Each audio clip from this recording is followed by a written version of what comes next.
Hi everyone, welcome to the Chord Ellis Music Files number 9.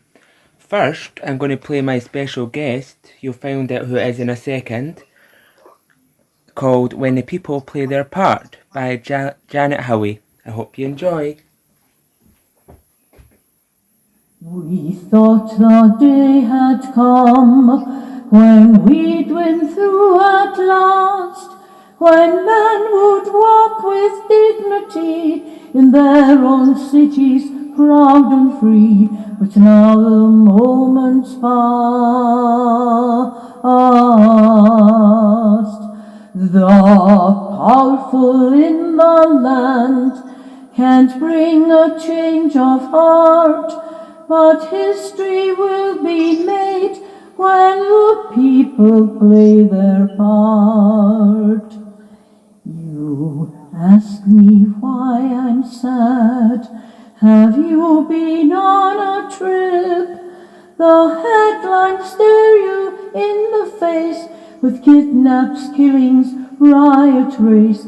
They hold us in their grip. The powerful in our land can't bring a change of heart, but history will be made when the people play their part.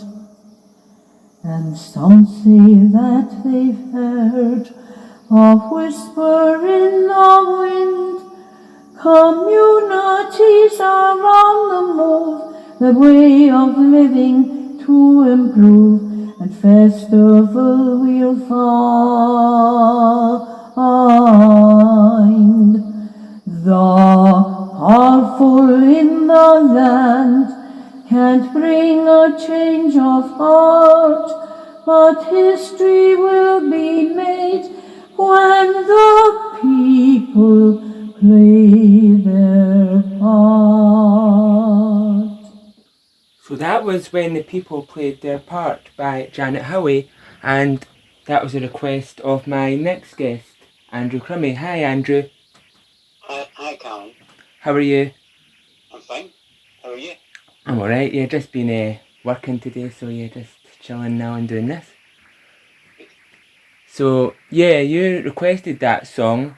I just wanted to firstly ask, why did you choose that song to start us off? Well, I first heard that song in 1972 when I was part of a young boy and was part of the community musical, and that song was sung by, I should say, Janet Howie, written by Douglas Galbraith for the community musical. Yeah. And it was written and performed, and it was about Craig Miller, and it was my mother's her favourite song. Oh. So yeah, just to say, I don't know much about yourself, so I'll be learning a bit about you during this interview as well. And yeah, I just wanted to ask you firstly, can you tell me a bit about some of the projects you've done in with and out with the area? Well, I'm from Craig Miller. I was born in Greendykes, and I was raised in Bingham, and my mum was organising secretary of the Craig Miller Festival Society. And the work that I've done now, I'm known for the Great Tapestry of Scotland. Yeah. I'm a designer of it, and it involved 1,000+ pictures. And it's a community arts project, and I really learned how to do that from my mother and the Craig Miller Festival Society. Yeah. So you just mentioned your mum Helen. She was the founder of the Craig Miller Festival Society, and she was quite well known in the community and beyond. I just wanted to ask, are you just as involved in the Craig Miller community as your mum was? I don't live in Craig Miller now. I live in Kilkenzie, Port Seaton, but I am still involved in Craig Miller.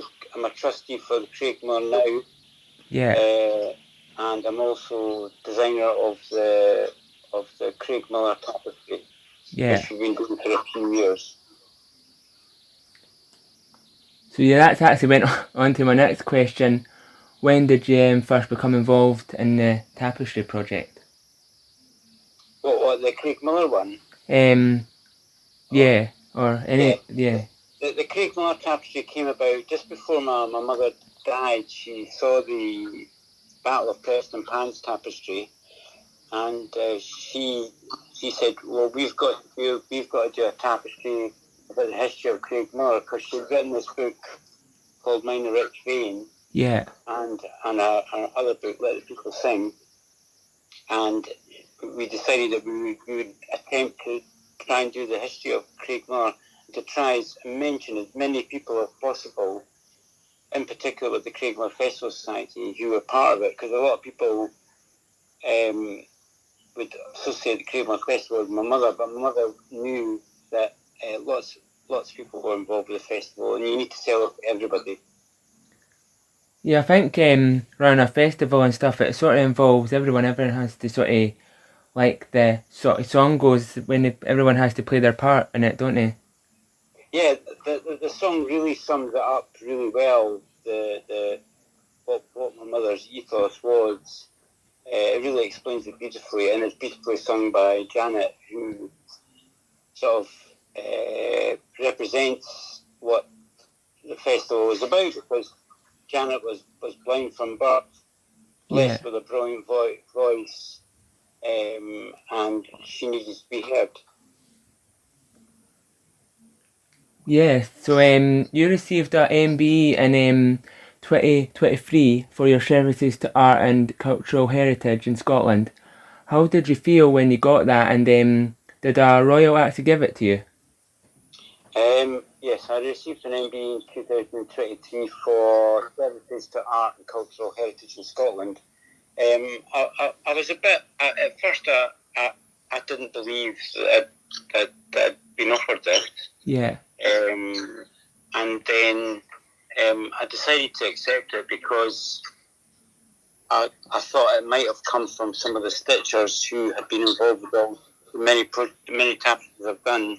Yeah. And that turned out to be the case, and I'm really glad I did accept it, because it was, like my mother getting her MBE, it was like, it's not really about the individual, it's about the projects that you represent, that you're working on. When my mother got her MBE, she felt she was accepting it for the people of Craig Miller. Yeah. Did a royal actually give you the MBE, or was it sent out? No, it was King Charles, and then King Charles and Queen Camilla came to open the Great Tapestry of Scotland building in Galashiels the day after. So I met them twice. In 2023. So yeah, your mum Helen sadly passed away in 2011, and in 2014 a statue was made and put outside the Craig Miller Library. I was just wondering, did you have an input in what the statue was going to be, or and where it was going to be placed? I was involved. I was involved in the selection committee. Yeah. My mother would have hated to have a statue about her. Yeah. She always felt it was about the people of Craig Miller, and but as somebody said to me in the selection committee, well, she's dead. We want to do that, so I went along with it, and I think it's been great that the sculpture has been there, because recently I went to Mexico and I did a talk, and which I always do with all the talks I do. I've done hundreds of talks now. Yeah. I always start with the story of the violin and that statue in Craig Miller, because it's a real achievement that is there, and it's one of the few sculptures for a working class woman anywhere in Scotland and the UK. Yeah, how was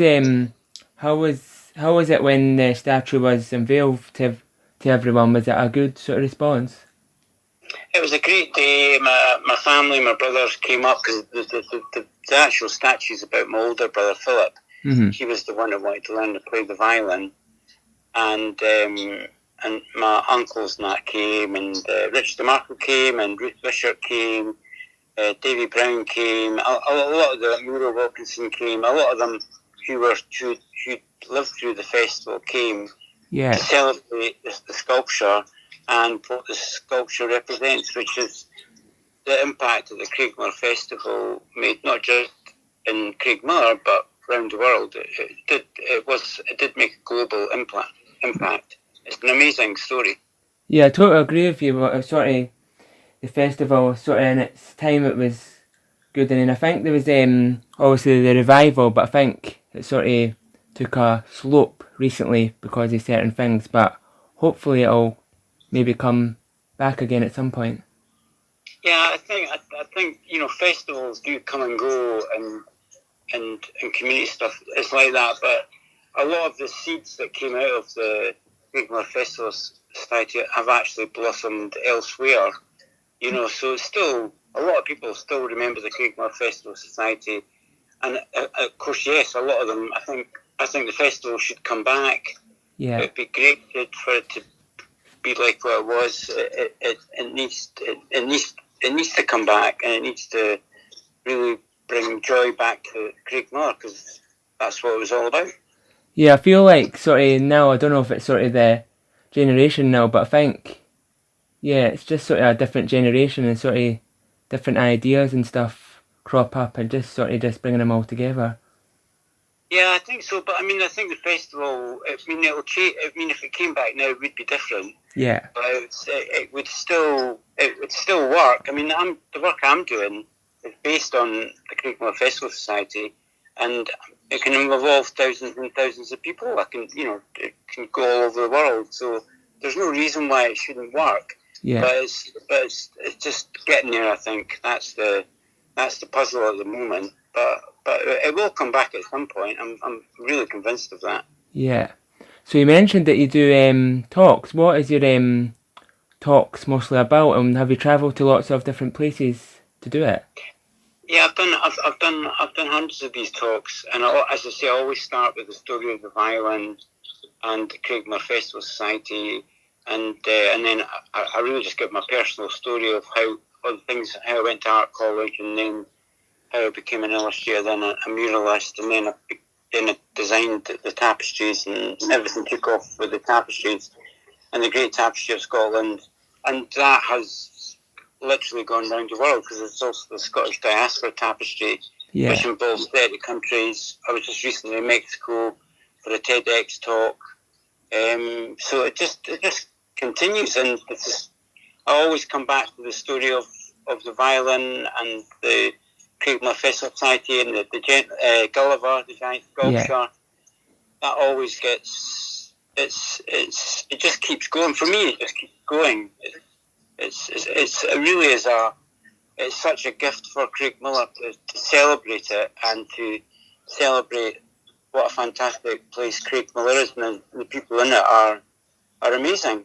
Yeah. Yeah, I don't know if you've seen, or I'm a event coordinator at the moment, and doing certain events in the community. Mostly, I'm actually doing a community mural project at the moment, and a lot of music and sort of music stage events and stuff. So I'm sort of trying to keep the community going with certain things. Yeah, brilliant. Yeah, I mean, things like, so, like, the other thing is, like, if you go to the Edinburgh Festival, the Fringe, and you go to see all the street theatre, yeah, that originally came out of Craigmillar, the street theatre.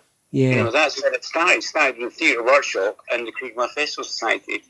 So the Craigmillar Festival has influenced many, many things, and it's great how people keep it going and everything. But we do need to get back to doing a bigger festival. Yeah. Because I think there will be a lot of interest, but a community-based festival, with lots of music, and the one a couple of years ago was brilliant when it came back. Yeah.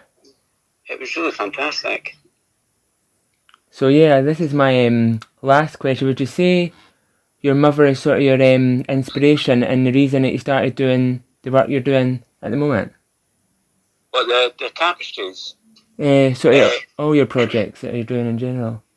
I learned how to do artwork that can involve lots of people through my mother and the Craigmillar Festival Society. That's for sure. Yeah.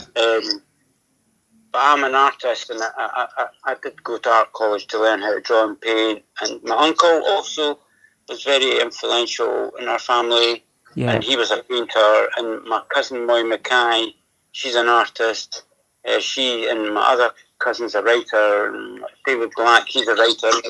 We've all got our roots in Craigmillar, you know, in the mum family. So, you know, it's for us, it's a big legacy. But it does go beyond the Craigmillar Festival Society, I have to say. But I'm just somebody who draws and paints, really, at the end of the day. You know, that's what I do. Yeah, I'd probably say I'm quite similar, because obviously I sing and play the drums. If you didn't know, well, you know my granddad Bobby McEwen. Yeah. He obviously he sings and he sort of does dances and does poetry, and I've sort of my brother, he plays in a band, and I've got a lot of family that play instruments and stuff. So I think that's where sort of my musical side stemmed from. See, that's so. What my mother spotted when she started the Festival Society was they used to do a thing called back green concerts in Craigmillar, and because everybody was always singing or dancing or everything that you just said. That's what my mother found, and she knew that Craigmillar was full of creativity, and if you just tap that and you create the festival for it, you would create a festival. She knew that. And I think it's great that you're keeping it going and all that legacy. But I'm just the same. It's the same. We're all from the same thread, you know. We're all from the same background, you know. So that's all my questions. Thank you for letting me interview you. That's okay. So now I'm going to play your last request that you asked for, and it's from the Craigmillar Gold album called Songs from the Community Musicals. That's right. So there's all these community musicals, these amazing songs. Craigmillar now, it's in the chorus line. Craigmillar now, fine place to be. It says it all.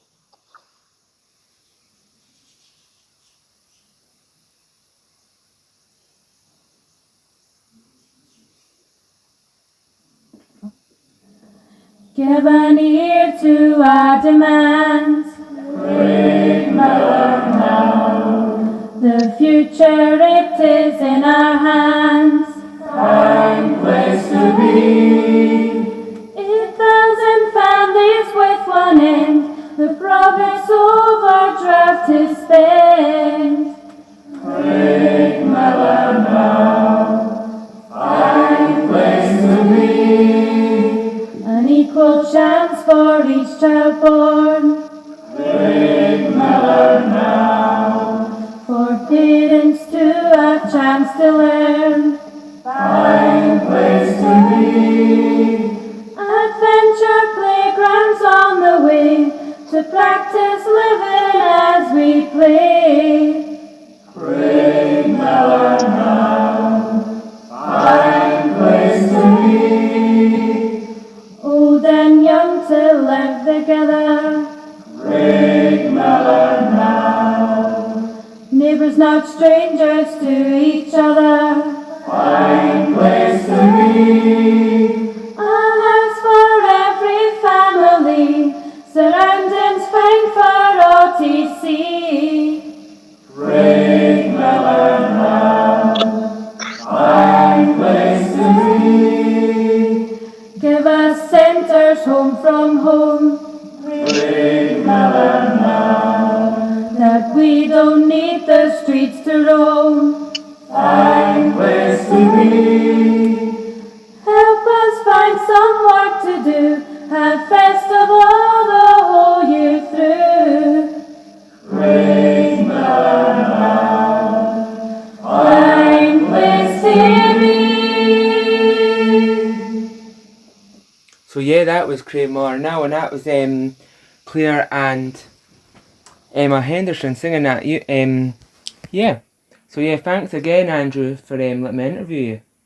Well, thank you, Callum. Thank you. Speak to you soon. Okay, bye. Bye. So that was Andrew Crummy there, an artist, an illustrator, a mural designer, and yeah, all round Craigmillar person. So that was that one. So at the moment I've no other Chord Ellis music files lined up, but if you're interested, please get in contact with me. I normally do them on a Sunday and I'm pretty open time wise, because obviously I was planning to do one with Andrew in the morning, but it didn't work out, so this is the rescheduled one. So I'm pretty open about times. So if you're interested, just get in contact with me on Facebook, or my email is on my Facebook page under Chord Ellis. So yeah, thanks everyone who's going to be listening to this, and thanks to Andrew again for letting me interview him. Hope everyone has a good night.